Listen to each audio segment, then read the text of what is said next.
Bendiciones, Dios los bendiga. Bueno, pues como siempre, muy atentos al devocional de esta semana, los estudios que estaremos llevando a cabo. La semana pasada hablamos mucho acerca del alma y de la mente también. Y hoy vamos a estudiar la voluntad pasiva y sus peligros.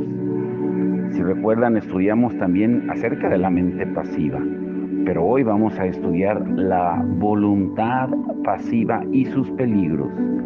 ¿Qué tiene que ver con la falta de conocimiento? Dice la palabra en Oseas 4:6, mi pueblo fue destruido porque le faltó conocimiento. Es algo ciertamente aplicable a nuestros días, que los cristianos de hoy en día carecen en general de dos clases de conocimiento: el conocimiento de las condiciones en que operan los espíritus malignos y el conocimiento del principio de la vida espiritual. La ignorancia aquí está proporcionando a Satanás y sus espíritus malignos una ventaja para estar infligiendo gran daño a la iglesia de Dios. Lo que duele a nuestro corazón es que, aunque como locura está prevaleciendo, los cristianos siguen jactándose, presumiendo de su familiaridad, de su conocimiento de la Biblia y de la abundancia de su experiencia. Pero no se dan cuenta de que el llamado conocimiento del que presumen es solamente un razonamiento humano, completamente exento de utilidad. La humildad delante del Señor y el afán de buscar la revelación de las verdades de Dios son casi del todo desconocidas.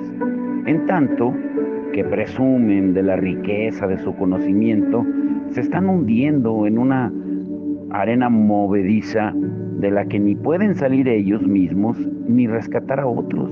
Y esto es verdaderamente una escena lamentable. Hay una ley, como estudiamos la semana pasada en el estudio de las leyes de la mente. Dios todo lo estableció a base de leyes. Y hay una ley de la causa y el efecto. Por cada cosa que Dios ha creado hay una ley. Todas las acciones son gobernadas por leyes. Y por eso los espíritus malignos operan también en conformidad con las leyes que ya están definidas. Una de las cuales es que ciertas causas producen ciertos efectos. Ahora, escuchen bien esto.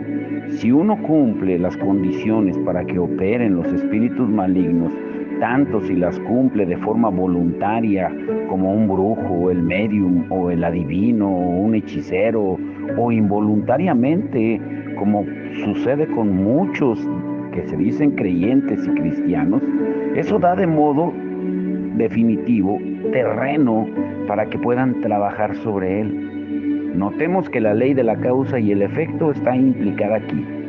Por ejemplo, el fuego quema, el agua ahoga.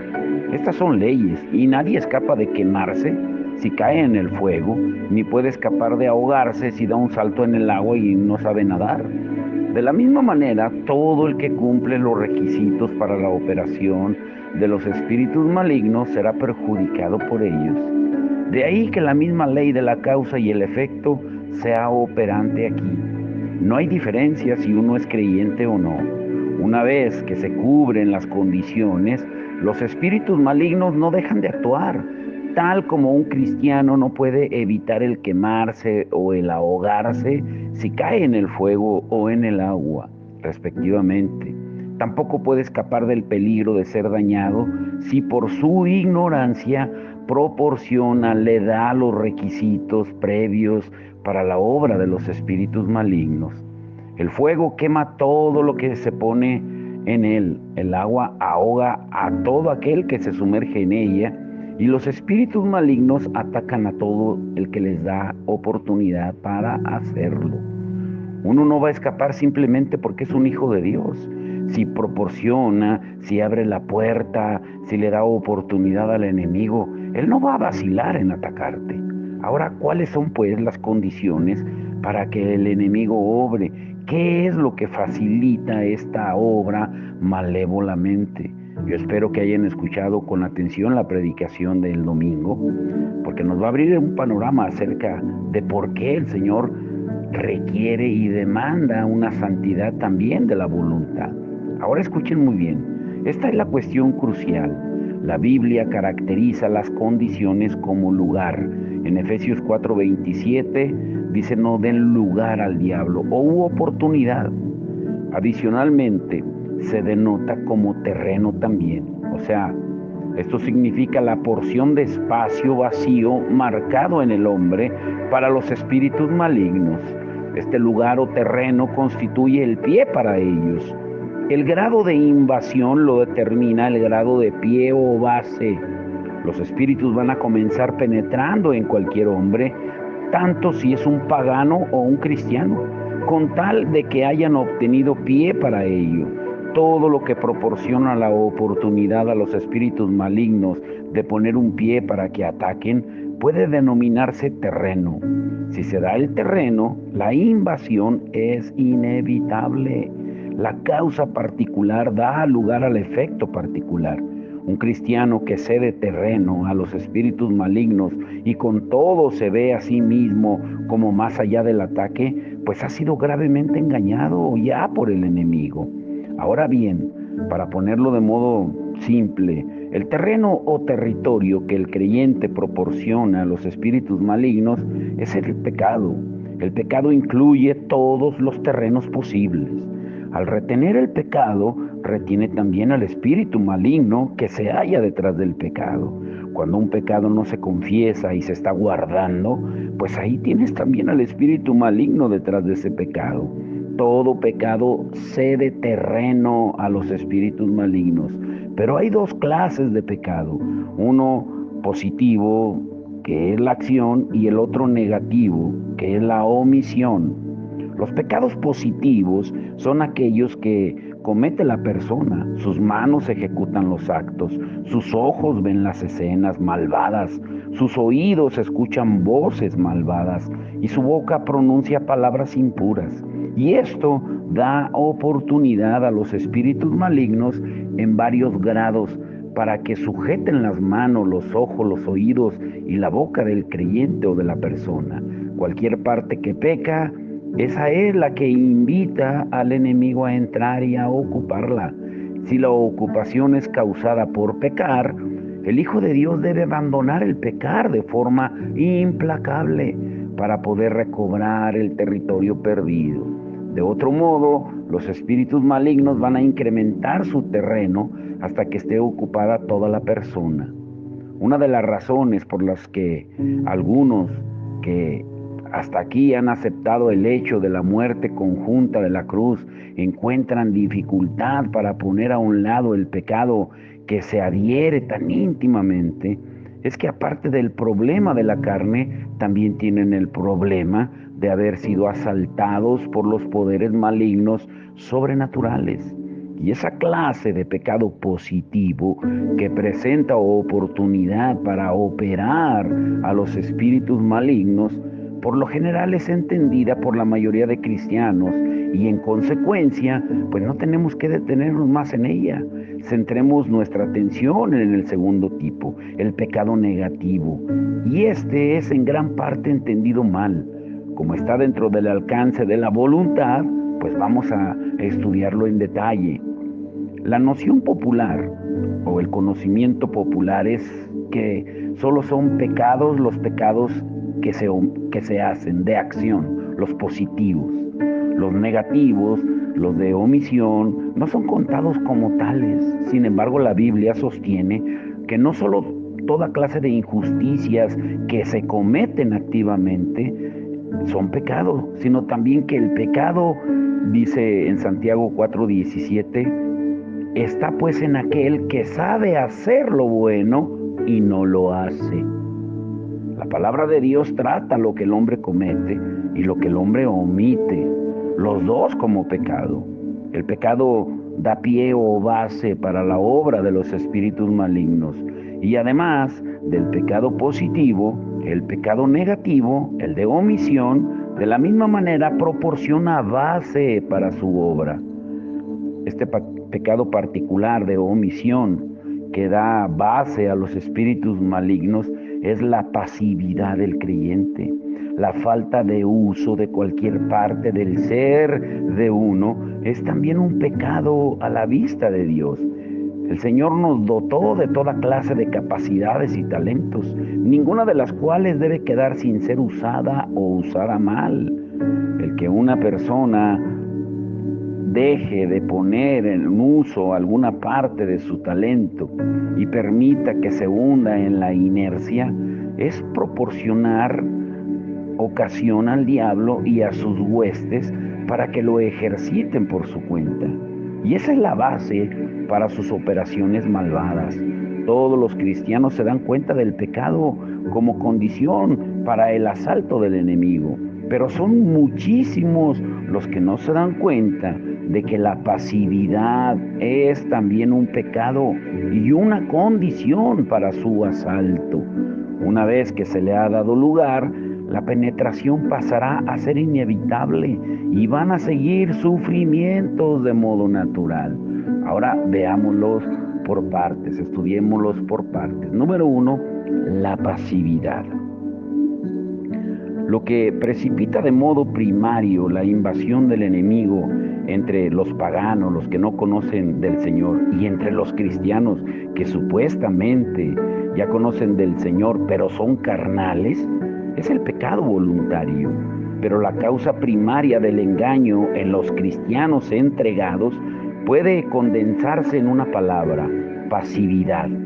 Y esto es un cese del ejercicio activo de la voluntad en control sobre el espíritu, alma y cuerpo, o uno de ellos, según sea el caso. El órgano de la voluntad deja de decidir y escoger las cosas que se le refieren. La palabra pasividad simplemente describe la condición opuesta a la actividad, y en la experiencia del creyente significa brevemente: número 1, la pérdida del dominio propio o control de uno mismo, en el sentido de que la persona controle cada uno todos los departamentos de su ser personal. Y número 2, la pérdida de la voluntad libre, en el sentido de que una persona misma ejerza su voluntad como el principio guía del control personal en armonía con la voluntad de Dios. La pasividad del creyente resulta del hecho de que no use sus varios talentos. Tiene boca, pero rechaza hablar porque espera que el Espíritu Santo hable por ella. Tiene manos, pero no las emplea porque espera que Dios lo haga. No ejercita parte alguna de su persona, sino que espera que Dios las mueva. Se considera plenamente entregado a Dios, así que ya no usa ningún elemento de su ser. Y por eso cae en una inercia que abre el camino al engaño y a la invasión. Y al aceptar la enseñanza de su unión con la voluntad de Dios, los cristianos muchas veces desarrollan un concepto falso de lo que significa esta unión. La entienden mal en el sentido de obedecer a Dios pasivamente. Creen que su voluntad debe ser cancelada y que ellos deben pasar a ser muñecos o títeres o robots. Sostienen que no tienen que emplear la voluntad propia, que la voluntad no debe ejercer control sobre ningún otro sector de su cuerpo. Ya no escogen, ya no deciden o activan su voluntad. Y al principio esto les parece una gran victoria, porque una persona voluntariosa, de modo asombroso, se vuelve súbitamente una persona que cede pasivamente. Y es tan débil como el agua. No tiene opiniones en los asuntos, sino que obedece órdenes de modo absoluto. No ejerce su mente, su voluntad, ni aún la conciencia para distinguir el bien del mal, porque es una persona de obediencia perfecta. Solo cuando es movido a hacer algo lo hace. Una condición perfecta y también la invitación para que el enemigo entre. Al caer en ese estado de inacción, el creyente cesa ahora en toda actividad y en realidad espera quietamente en todo momento que alguna fuerza exterior le active. Y a menos que esa fuerza le mueva, pues va a quedar decididamente inerte. Si una situación así se prolonga, va a descubrir que algunas veces cuando sabe que debería actuar, no puede hacerlo, porque no tiene las fuerzas externas para hacerlo. Además, incluso cuando quiere actuar, se encuentra incapaz para hacerlo. Sin ese poder exterior no puede dar un paso. Su voluntad está suprimida y como atada.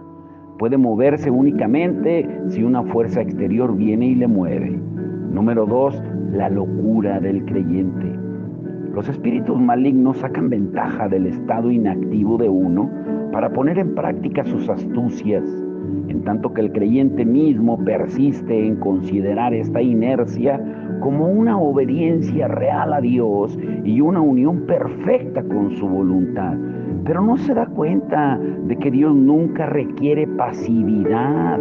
Son los poderes de las tinieblas quienes impulsan al hombre a ese estado.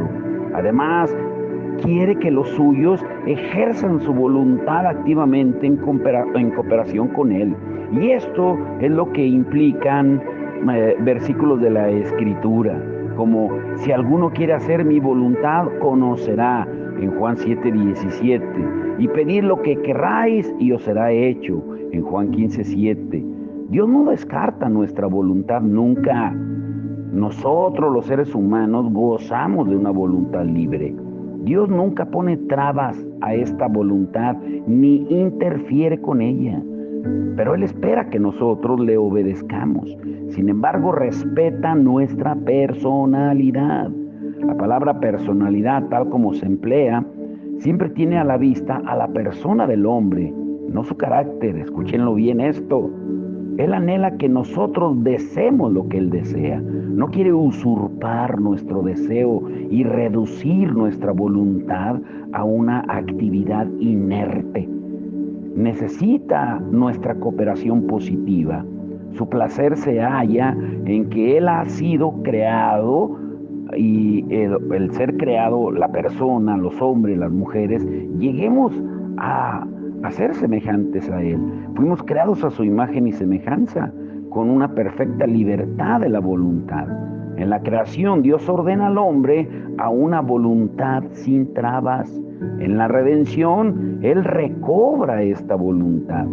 Como Él no creó al hombre para que obedeciera mecánicamente, ¿cómo puede, bajo su control remoto, hacerlo? La grandeza de Dios se manifiesta ciertamente en que no requiere que nos volvamos de madera o de piedra para que así seamos obedientes. Su camino es hacernos obedecer voluntariamente por medio de la obra de su Espíritu en nuestro espíritu. Dios se niega a querer y decidir en lugar nuestro. En una palabra, la ley que gobierna la obra de Dios y la obra de Satanás en el hombre es exactamente la misma. Escuchen muy bien esto. Dios se deleita en ver que el hombre tiene libre voluntad. Así que le crea con esta capacidad, y esto significa que la humanidad tiene el poder de escoger y decidir toda clase de cuestiones que le afecten. Y aunque Dios es el Señor del universo entero, con todo Él está dispuesto a restringirse con una no intervención sobre la voluntad libre del hombre. Nunca fuerza al hombre a serle leal. Y Satanás, de la misma manera, es incapaz de usurpar ninguna parte del hombre sin que el hombre le conceda su consentimiento, sea sabiéndolo o no. Tanto Dios como el diablo requieren que el hombre esté persuadido antes de operar con él. Cuando el hombre desea el bien, Dios lo realiza. Pero cuando desea el mal, es el espíritu maligno el que lo cumple. Y eso es lo que vemos en el jardín del Edén. Antes de la regeneración, la voluntad del hombre estaba esclavizada a Satanás y por eso no era libre. Pero en un cristiano regenerado y vencedor, la voluntad es libre y por lo tanto tiene poder para escoger lo que es de Dios. Y naturalmente, Satanás no va no va a parar, así que se las ingenia y a través de medios variados para recuperarla o recapturarla. Y él se da perfecta cuenta de que nunca podrá conseguir permiso de manera franca y directa, y por eso usa estratagemas para obtener el conocimiento necesario. Por eso la palabra dice que no ignoremos las artimañas, las estrategias del diablo. Ahora bien, notemos esto. Satanás puede lograr permiso del creyente, pero el creyente no va a ceder nunca a Satanás directamente. El diablo está obligado a recurrir al engaño a fin de obtener su consentimiento. Los espíritus malignos no pueden entrar sin el consentimiento de la voluntad del hombre y solo pueden penetrar mientras que su voluntad lo apruebe. Entiendan muy bien esto. Si el creyente conoce el principio de la vida espiritual, así como las condiciones en que obran los espíritus malignos, no va a caer en este peligro. Él permite que su voluntad quede pasiva debido a que desconoce la inercia, así como la necesidad en la vida espiritual de una voluntad activa que coopere con Dios. Y lo que debe recordar siempre es que Dios nunca reemplaza su voluntad por la del hombre. El mismo hombre es pues el responsable por lo que hace. Dios no decide por él. Si los espíritus malignos no operan en algunas personas pasivas, pues entonces es más probable que la pasividad de esas personas, de hecho, equivalga nada más que a solo holgazanería, falta de actividad generalmente.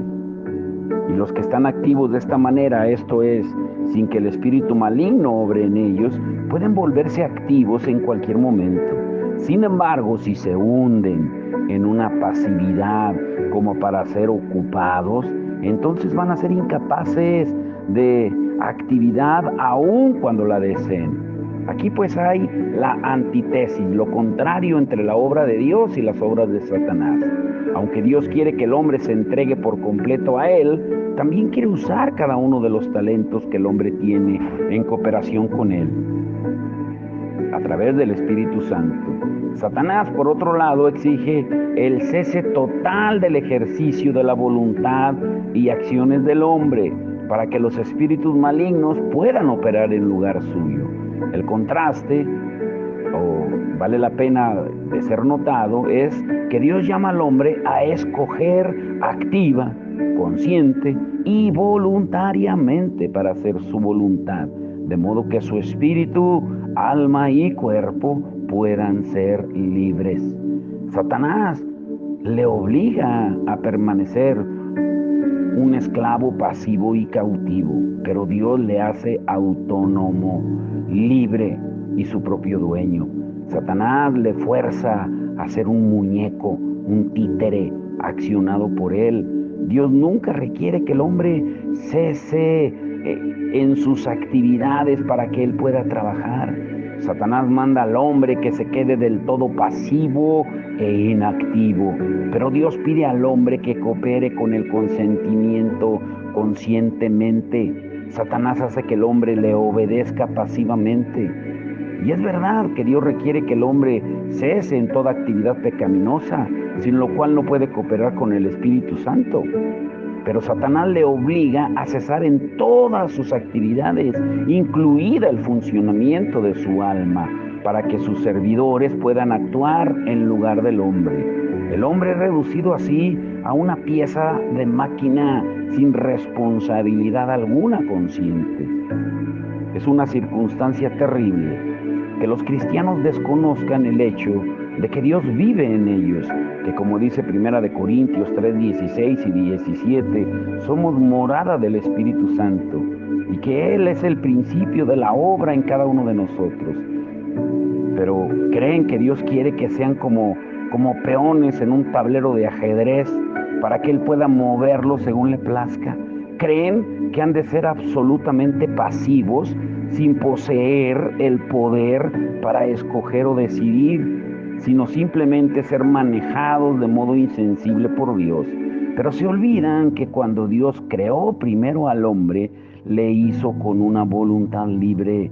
Dios evidentemente no se complace en lo que el hombre quiera, cosas distintas de las que él quiere, pero tampoco se complace en que el hombre le obedezca de modo mecánico o inconsciente. Dios está satisfecho cuando una persona quiere lo que él quiere y nunca espera que se vuelva una persona sin voluntad.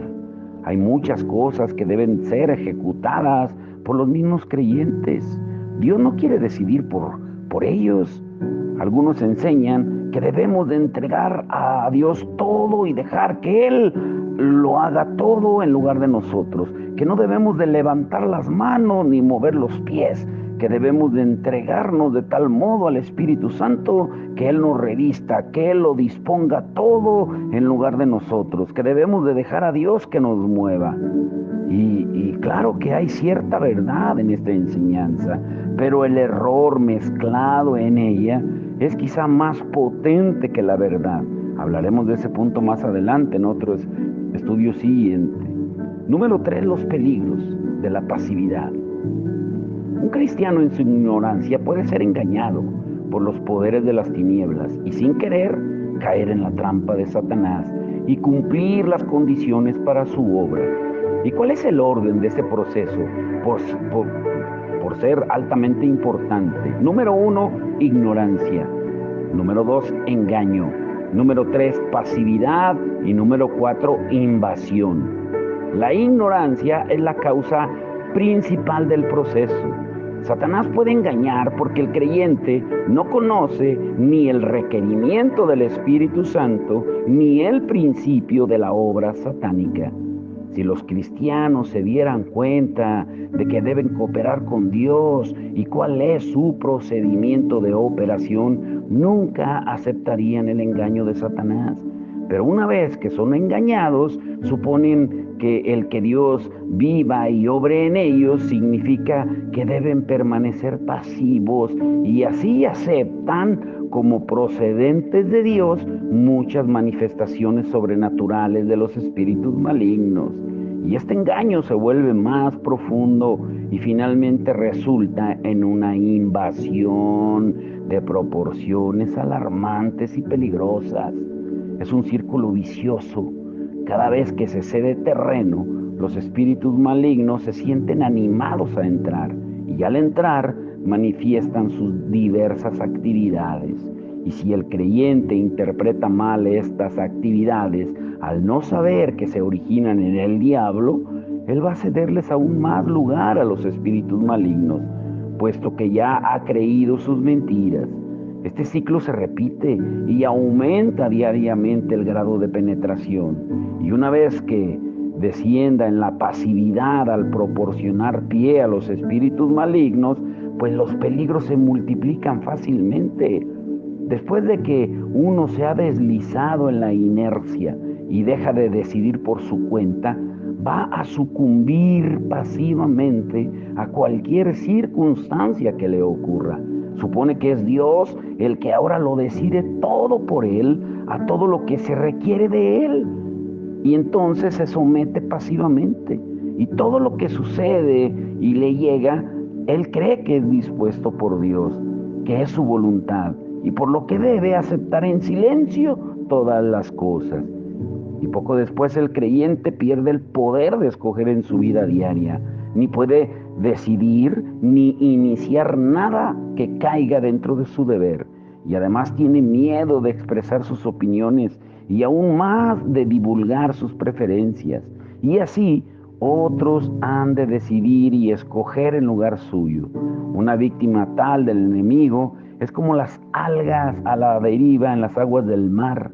Espera que los demás decidan en lugar suyo o que su ambiente sea tal que la única alternativa abierta sea la que ha de seguir, evitándole de esa manera la responsabilidad de hacer una decisión. Parece ser feliz cuando se ve forzado a algo, porque esto le libra de la ansiedad de tener que salir de su indecisión.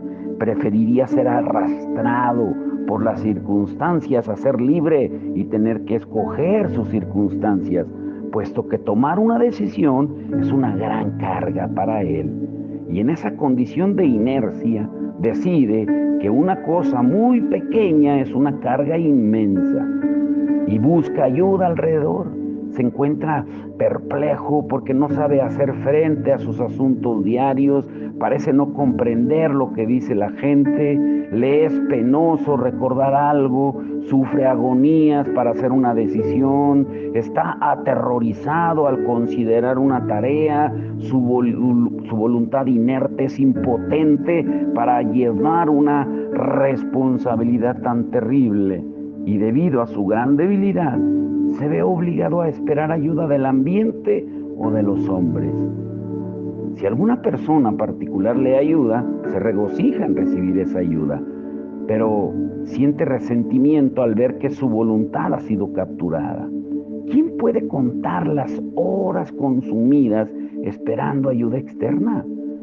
Estamos sugiriendo entonces que un creyente pasivo así no tiene mucho interés en trabajar. De ninguna manera, sino simplemente que cuando se ve obligado por una fuerza externa, es capaz de trabajar, pero tan pronto como termina esta compulsión, se detiene en medio de su labor, considerándose con fuerzas insuficientes para realizarla.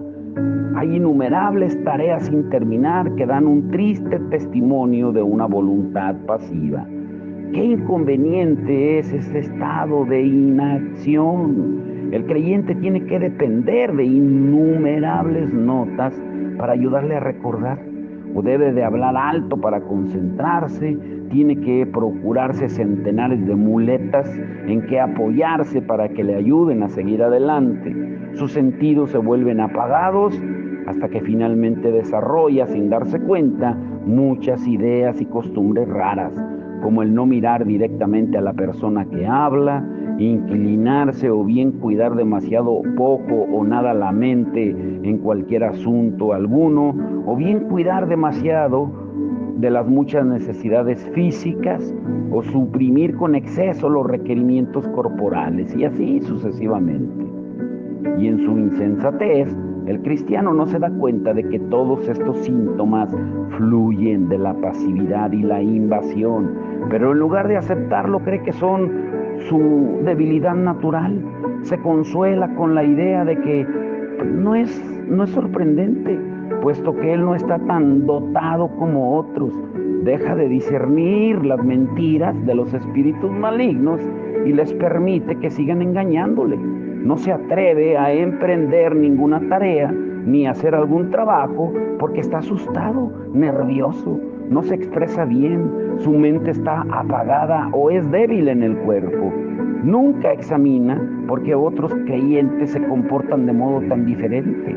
Gente con menos talento que él puede hacer mucho más, y aún él mismo estaba mucho mejor antes. ¿Cómo puede atribuir estos síntomas a la herencia, al temperamento natural y así sucesivamente? Debe saber que estos síntomas los causan los espíritus malignos, tanto si se da cuenta de ello como si no. Al estar familiarizado con la condición corriente del creyente, los poderes de las tinieblas van a fomentar muchas dificultades en su ambiente para perturbarle. Debido a que su voluntad ya es pasiva e impotente para trabajar, los espíritus malignos generalmente le colocan en una situación en que es necesario el ejercicio de la voluntad para que se encuentre en una situación imposible y se vea sometido al ridículo. Y en una ocasión así, la víctima es hostigada a placer por los espíritus malignos, como un pájaro encerrado en una jaula molestado por niños traviesos. Le instigan con mucha dificultad para desgastarlo y es penoso que no tenga la fuerza para protestar y resistir. Sus circunstancias se hacen peores. Tiene la autoridad de tratar con los espíritus malignos, pero no puede pronunciar una palabra. Los poderes de las tinieblas le han oprimido, y todo porque esa víctima ha caído de la ignorancia en el engaño, del engaño en la pasividad y de la pasividad al sufrimiento de una profunda invasión. Y a pesar de todo, él no ha discernido todavía que una situación así no le ha sido dada por Dios y por lo tanto continúa con su aceptación pasiva. Cuando el cristiano se hunde en un estado tal, inconscientemente puede incluso confiar en la ayuda de los espíritus malignos, porque no puede querer nada por sí mismo, por lo que mira fuera para encontrar quien le ayude. Se ve turbado con frecuencia por los espíritus malignos, pero con todo, incautamente espera que estos mismos espíritus vengan en su ayuda. Ahora, para ir concluyendo, escuchen muy bien. La razón por la que desean hacerle pasivo es que al tener en sus manos los diversos talentos que posee el creyente, pueden expresarse ellos mismos siempre que estos talentos son ejercidos. Les gusta ejercer la voluntad en lugar de hacerlo la persona.